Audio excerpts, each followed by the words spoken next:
vie est pareille. Non, c'est que non, il faut être sincère. Donc, c'est important des fois de se poser et de faire le bilan. Ta vie ne peut pas être pareille. Tu vois une évolution, soit tu as grandi, mûri spirituellement, tout devient plus clair, tu as une clarté sur ton mandat, même sur ton appel. Et je veux dire, c'est tout un processus, sauf que des fois, on est tellement pressé, on veut rush les seasons, on veut accélérer les saisons, en fait. Et on a l'impression que vraiment, non, il faut aller vite. Non, c'est pas parce que tu vas vite que tu vas sur le bon chemin. Donc, il faut faire attention. C'est pas une course, en fait. Et les réseaux sociaux amplifient. Dès que tu ouvres, on te bombarde. Ça dit, tu es là, tu as l'impression que tu es en retard. Tu n'es pas en retard. Tu es au rythme de Dieu. Dis à ton voisin, je marche au rythme de Dieu. C'est ça. Donc, une relation de destinée, elle ne t'épuise pas, elle ne te fatigue pas. Non. Tu n'en sors pas diminué, mais c'est-à-dire que tu es plus aligné, grandi, et tu es plus aligné avec le mandat de Dieu pour ta vie. Amen. Et la quatrième chose, c'est qu'elle va provoquer une activation spirituelle. Donc, si on a Luc 1, 41, ça, il faut qu'on lise ensemble. Dès qu'Élisabeth entend la salutation de Marie, l'enfant fait quoi? Parce qu'elle a entendu quoi? La salutation de... Non, Marie, là, n'était pas simple, hein, cette dame-là. Ça y est, on entend ça. On a dit que l'enfant entend sa voix, il dit, hey, qu'est-ce qui se passe? Parce que souvent, on pense que c'est parce que c'est Jésus qui était dans son ventre. Et c'est la salutation de Marie, la voix de Marie qui a fait que l'enfant bouge. Et Élisabeth, une femme, elle vient et te dit juste bonjour. Oh, l'enfant qui est dans ton ventre bouge. Et toi-même, tu es rempli de cet esprit, tu commences à prophétiser. Wow. Oh non, c'est pour vous montrer en fait qu'une vraie connexion, elle réveille ce que Dieu a déposé. Oh, est-ce que vous êtes là? Elle va réveiller ce que Dieu a déjà déposé en toi. Donc quand tu vois la personne, tu sens il y a quelque chose en fait qui bouillonne. La Bible dit que est-ce que nos cœurs ne bouillonnaient pas quand il parlait? Est-ce que nos cœurs n'étaient pas, je ne sais pas, il y avait quelque chose qui brûlait en nous quand il parlait. Donc c'est ça aussi la connexion divine. Ok, elle fait tressaillir ton esprit. J'ai écrit ici là. Elle ravive ton feu. Elle relance ta foi. Amen. Donc, quand Dieu te connecte à la bonne personne, je dis, il y a quelque chose en toi qui commence à... Oh! Quelqu'un comprend ça? Il y a quelque chose en toi qui commence à revivre, en fait. C'est un feu intérieur, en fait. Amen. Voilà. Et puis, la cinquième chose. Les conditions de destinée résistent à l'épreuve du temps. Qu'est-ce que j'ai dit? Ils résistent à l'épreuve du temps. Donc, ça veut dire qu'il y aura des épreuves. Oh! Il y aura des... Et elle résiste quoi? C'est ça. On va lire des Cantiques 8, verset 6. OK. L'amour est fort comme la mort. La passion est aussi puissante que le monde des morts. Donc, ça veut dire que l'amour surpasse tout. On aurait même pu prendre que l'autre verset, l'amour est au-dessus de tout. L'amour surpasse tout. Donc, les relations divines, en fait, elles peuvent être fragilisées. Elles vont traverser des silences, des distances, des saisons. Mais parce qu'elles reposent sur une mission, elles vont continuer à marcher. Pourquoi? Parce que la mission est plus grande que nos sentiments. La mission est plus grande que nos émotions. La mission est plus grande que notre ego. La mission est plus grande que notre, je ne sais même pas. Des fois, on a tellement d'ego, je ne comprends même pas en fait. On gonfle. La mission de Dieu, dis à ton voisin, elle est plus grande que mon ego. C'est ça. Que tes douleurs, que tes je ne sais pas quoi.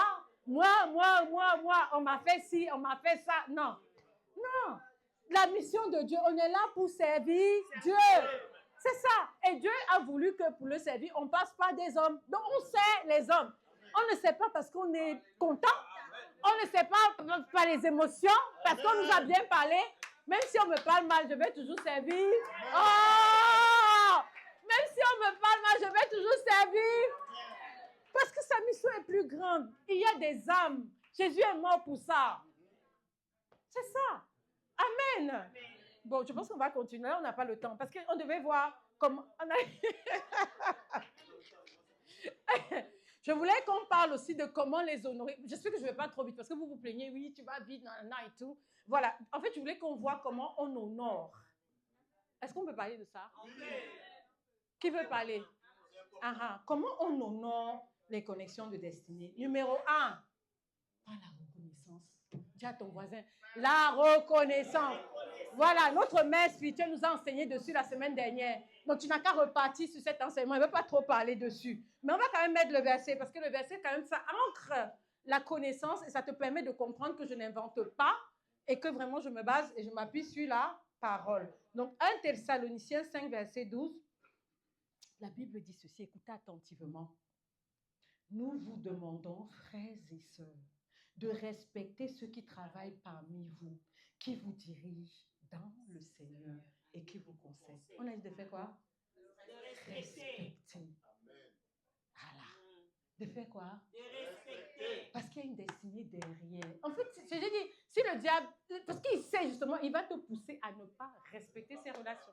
Tu vas arriver là, tu as l'impression que tout est dû. Mais non, mais si tu es là, c'est parce qu'un homme a voulu aussi. Hein, parce que Dieu peut lui parler, l'homme aussi résiste. Il dit non. Samuel, regardez, David ne pouvait pas être sur le trône, il faisait que pleurer Saul. Attention, on doit faire quoi? Respecter. On doit reconnaître la grâce d'une personne. Et tu sais que même juste reconnaître, avoir de la reconnaissance, c'est déjà honorer. Je ne te demande pas tes finances, hein, parce qu'il ne faut pas serrer le visage, tu penses que non, c'est pas ça. C'est déjà tout part du cœur, en fait. Et c'est de l'abondance du cœur que la bouche parle. Et que même les actes suivent. Si la bouche parle, les actes vont suivre. OK? Donc, reconnaître la grâce d'une personne, c'est déjà l'honorer. Il ne faut jamais banaliser une relation que Dieu a ordonnée. Et le diable va s'atteler à ce que tu banalises ça, en fait. Mais toi, tu dois prendre... En fait, ce n'est pas une histoire d'émotion. Je ne sais pas comment expliquer ça ce matin. C'est une histoire de principe. Amen. C'est une histoire de principe. Voilà. Donc, j'aime beaucoup l'histoire que le révérend Joël, ça m'a toujours fait rire parce qu'il racontait que moi, je étais partie au restaurant et il était là, Randa Brocoché, il parlait en langue tellement, il était rempli de l'esprit, tout ça. Et il est tellement parlant en langue qu'il a oublié de payer, il s'est levé. On l'appelait, on lui a dit, non, monsieur, il faut venir payer. Le Saint-Esprit lui a dit que c'est pas parce que tu es homme de Dieu, mais si tu pries en langue, tu vas payer. En fait, c'est ça. C'est-à-dire qu'il y a des principes, en fait. J'aime tellement cette histoire, ça m'a toujours fait rire parce que je trouve que c'est tellement vrai. C'est-à-dire, des fois, tu peux te dire que parce que tu parles en langue aussi, tu ne peux pas respecter les principes parce que toi aussi tu es fort. Non, ça n'a rien à voir. C'est une histoire de... C'est un principe. Dis à ton voisin, la reconnaissance, c'est un principe. Donc, la reconnaissance va entretenir le flux spirituel de la relation. Est-ce que tu comprends ce que j'ai dit? J'ai dit quoi? Entretenir le flux spirituel. Voilà. C'est-à-dire, quand tu es reconnaissant, ça coule. Quand la personne parle, tu reçois, ta vie embellie. Mais quand tu ne reçois pas, ton visage est serré. Ça ne coule plus, en fait. Tu es là, le visage serré. Les gens sont là, ils embellissent. Toi, tu vieillis, en fait. Moi, je ne veux pas vieillir. Moi, je ne veux pas vieillir. Je suis toujours reconnaissante. Je suis toujours reconnaissante. Moi, je suis reconnaissant. Oh mon Dieu. Oh. Moi, je suis reconnaissant pour toutes tes bontés. Moi, je suis reconnaissant. Oh mon Dieu. Oh. Moi, je suis reconnaissant pour toutes tes bontés. Et la deuxième des choses, comment on honore? On est où? Sur comment on honore les relations de destinée. On a dit que numéro 1, c'était quoi? La reconnaissance. Donc numéro 2, les paroles. On a vu ça, non? Les paroles. Voilà. 1 Timothée 5, verset 17. La Bible dit ceci. Écoutez attentivement. Les responsables de l'Église qui dirigent bien. Qui font comment? Qui dirigent bien. Qui font quoi? Qui dirigent bien. Méritent un double salaire, surtout ceux qui annoncent la parole et c'est moi qui ai dit. Non. Donc, honorer, c'est parler avec respect. OK? Je veux dire, ce n'est pas une histoire d'émotion. Non. Mais si tu es fâché, comment il faut... Je ne sais pas. Calme-toi. On parle avec respect. Et ce n'est pas seulement respect quand la personne est là, même quand la personne n'est pas là. C'est même plus... Ah, merci Steve. Steve, il suit bien. Il est concentré. C'est ça. C'est même quand la personne n'est pas là qu'on teste, on voit si vraiment tu es là de cœur ou pas. Donc, tes paroles sont, j'ai écrit ici, un parfum ou un poison pour la relation. Vous savez que Dieu protège bien de ce qu'il a béni. C'est-à-dire qu'en fait, Dieu protège ceux qui parlent bien de ce qu'il a béni. Vous savez ça? Même si c'est comment, il faut, ça dit, entraîne ta bouche en fait. Si tu ne veux pas, ne dis rien.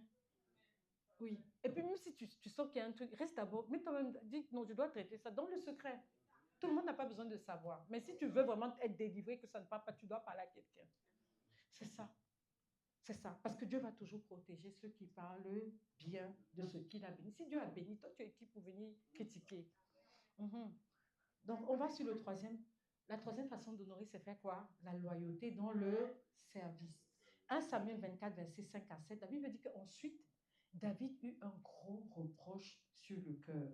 Mhm.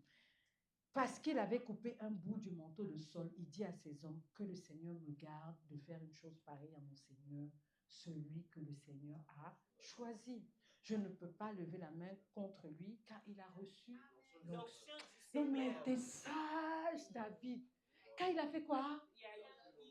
Donc, si Dieu lui-même a vu que malgré les imperfections de cette personne-là, il a quand même mis son onction. Toi, tu es qui?